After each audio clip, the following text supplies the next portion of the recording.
www.congotopnews.com.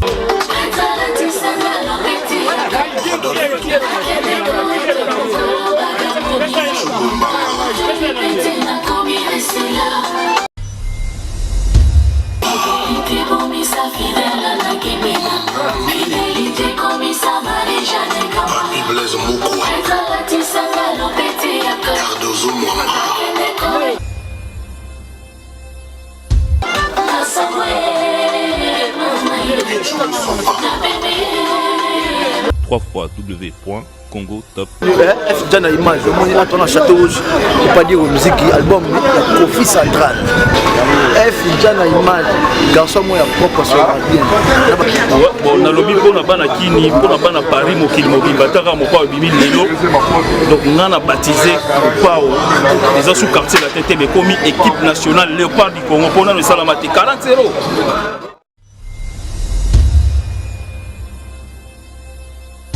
www.congotopnews.com.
C'est ça l'actualité.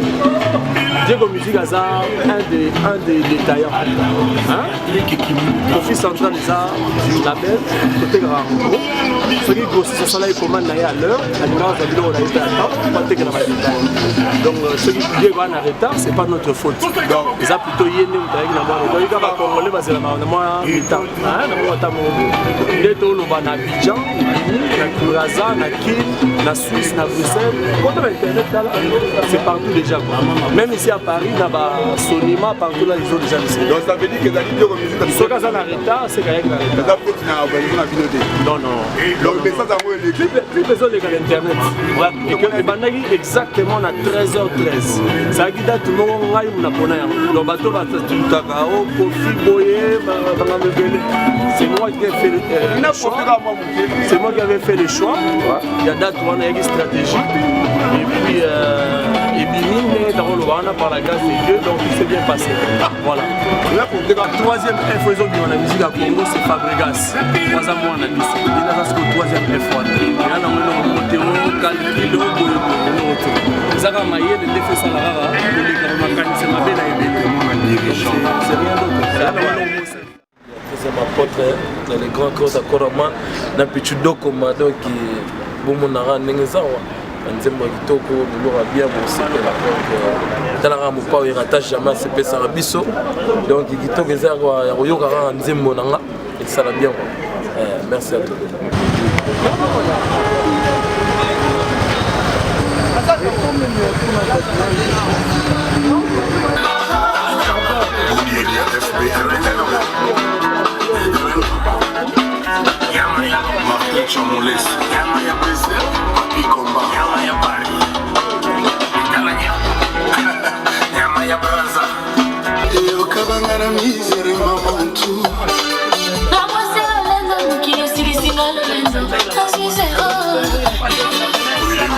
On a Château Rouge pour l'album à Mopao.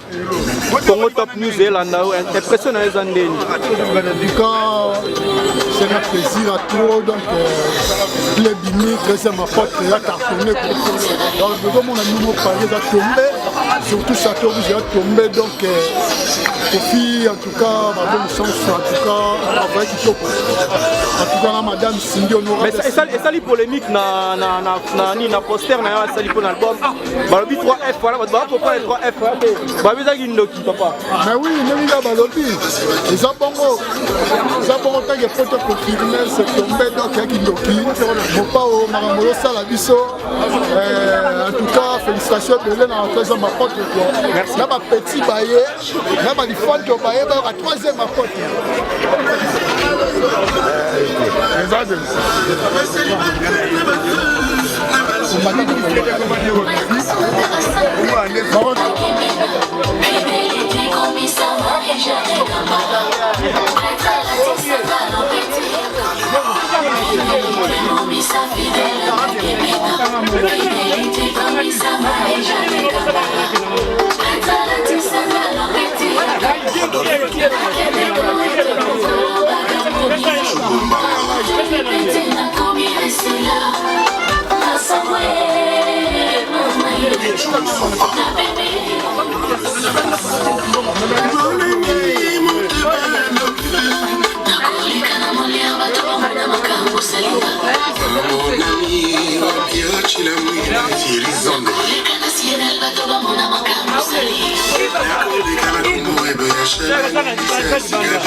www.congotopnews.com.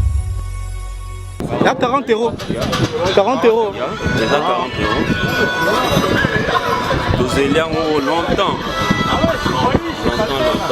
On va d'accord à 13e apôtre, les Kanzande. On a tenu ce go, CD dans la carte, liste dans la carte CD. Au sommet, on a 40 euros. Nous assurons vraiment qu'on se retrouve dans la carte. Nazala sur avant Koutou et Bima. Donc, Nabanda Roselango, dès les premiers jours à Proclamaka qui a ouvert sa 13e apôtre. Donc, Naïbek est aux à la carton. Voilà. Merci. Déjà na image, on est à Château Rouge, on pas dire musique album la Kofi Central. Kofi Central est venu à l'élo à 13h. Merci de ne pas au lobby album avec tout le monde. Tu es sur Mango et ça va bien. Toujours ne zappez pas F Jana image. F Jana image. Garçon moi propre sur bien. Là bas garçon propre le roi qui sont. F Jana imbécile là déjà kala déjà. Et si les sous. Ba biso beleka oja. Donc Diden Julo. KG leader Tenda. Merci beaucoup pour venir dans mon pas on a CPL. Nous avons F image awa. Tu vas bien ba garçon play surtout tout ça. Et ça toujours na top. Merci F Jana. Bon na lobby pour na bana kini pour na bana Paris mokili mobimba taka mo pa bimi lelo. Donc on a baptisé Pao. Les autres sous-quartiers la tête mais commis équipe nationale Léopard du Congo pour nous salamati 40-0.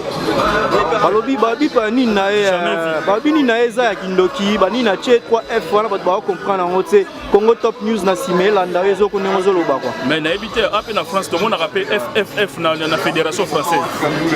Bon on a tout évité. Tout le monde a rappelé 3F na France. Mais non mais salamati 40-0. C'est dans na 40 euros. Donc unique. Mais aza le sel mutachango c'est na 40 euros na salamati. Salamati Michael Jackson ba beta na bango tout le monde na to kendaka ba Fnac maintenant nous 40 euros aza Léopard du Congo. Number 1. Donc Léopard du Congo c'est mon pao. Donc on a confirmé à l'ongoli quartier la Tagomi Léopard du Congo. Oyo betaka na Vita, betaka na Imana. Faut souba na Léopard. Donc number 1. Merci. Wow. Congo Top News Yolanda no litambule stage na sima yebi kaka. Moli active pe na kine eta là. On a sorti album à Mopao. Impression na ezandeni. Na ebisio papa eza dans eta la kaka 40 euros.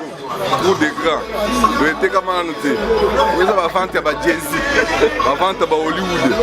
Donc mon père a bimi donc Azal le Messi. La musique congolaise a approuvé Azal le patron de la musique africaine. Grand prêtre mon père Mukonzi. Canon Kaka.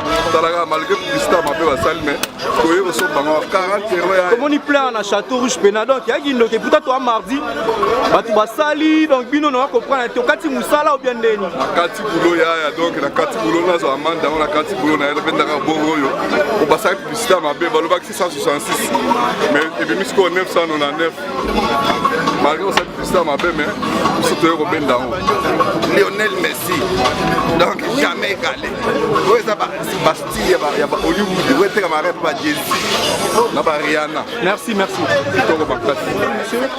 J'ai des Centrafrique, bah là on vous retrouve à Château Rouge à propos de l'album de Koffi Olomide qui est sorti aujourd'hui. Bah qu'est-ce que vous en pensez? Parce que les gens ils disent que ça coûte 30 euros et c'est cher. Vous en pensez quoi? Il faut dire que moi j'ai écouté la sortie de cet album sur Trace Afrique depuis bientôt 2 semaines. L'album devait sortir le 13, l'album qui s'intitule naturellement 13e apôtre devait sortir le 13 à 13h13. Donc j'ai voulu avoir ça au moment M, à la sortie de l'album. Malheureusement, quand je suis arrivé sur Château Rouge, à l'heure qui était indiquée, les albums n'étaient pas sortis. Donc je suis encore en tête d'attendre, les albums sont en train d'arriver au point de vente où je suis à même pas encore 10 minutes. Bon, l'autre information, c'est que le prix de l'album semble que c'est un coffret qui va coûter 40 euros, alors qu'on s'attendait comme d'habitude d'avoir un album de 2 CD à hauteur de 15 euros plus tôt. Bon, mais on n'a pas de choix, comme c'est Koffi qu'on aime bien, on finira par se sacrifier pour prendre l'album. Et sur cet album, on trouve que dans l'écriture de Koffi, son prénom, on voit 3 F. Pardon? Je ne sais pas si vous avez remarqué qu'il y a 3 F, et pourtant ça s'écrit avec 2 F. Qu'est-ce que vous en pensez? Oh, mais c'est peut-être des subtilités, Koffi alimentation. Parce que souvent les Congolais, comme ils sont un peu spirituels, oui, ils disent que c'est 666, les signes du diable. Donc c'est genre que Koffi, c'est pas pour rien. C'est fort possible, hein, parce que c'est des F qui ressemblent bizarrement aussi, c'est des 9. Et souvent on dit c'est Fali, Ferré et Fabregas. Alors là c'est des spéculations qui engagent tous ceux qui les font, mais moi je ne peux pas dire de parler de ce que je ne connais pas. Merci à vous. Je vous en prie, monsieur. Merci.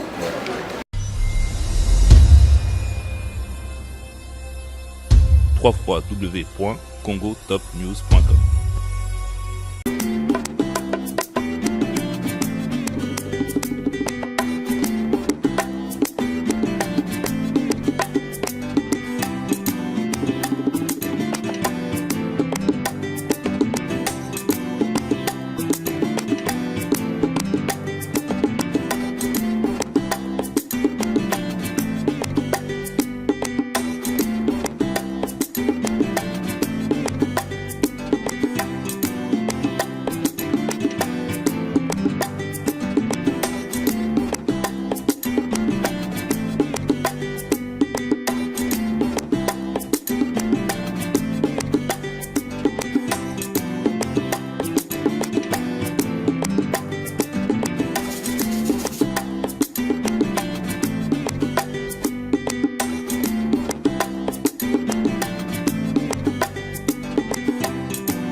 www.congotopnews.com.